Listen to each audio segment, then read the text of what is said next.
ফিলিস্তিনের পক্ষে জাতিসংঘের সদস্যপদ বিলে বেলজিয়াম সমর্থন করবে বলে জানিয়েছেন দেশটির পররাষ্ট্রমন্ত্রী হাজ্জা লাবিব।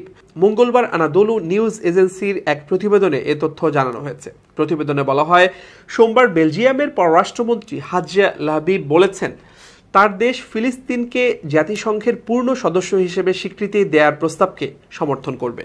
লাহাবিব ফিলিস্তিনি পররাষ্ট্রমন্ত্রী রিয়াদ আল মালিকের সাথে দেখা করার সময় বলেন, এই সপ্তাহে 10 মে জাতিসংঘে এই ভোট হবে।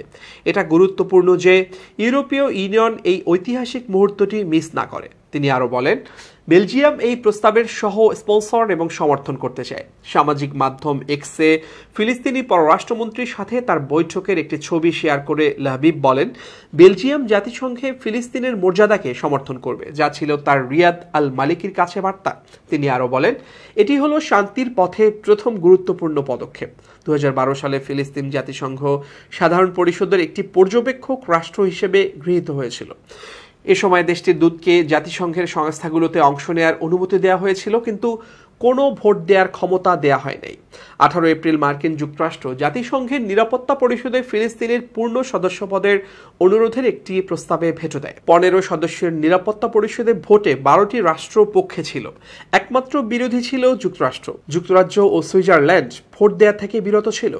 জাতিসংঘে একটি প্রস্তাব পাশের জন্য কমপক্ষে 9টি ভোট প্রয়োজন, যেখানে স্থায়ী সদস্যদের মার্কিন যুক্তরাষ্ট্র, ব্রিটেন, ফ্রান্স, রাশিয়া ও চীনের কোনো ভেটো থাকবে না।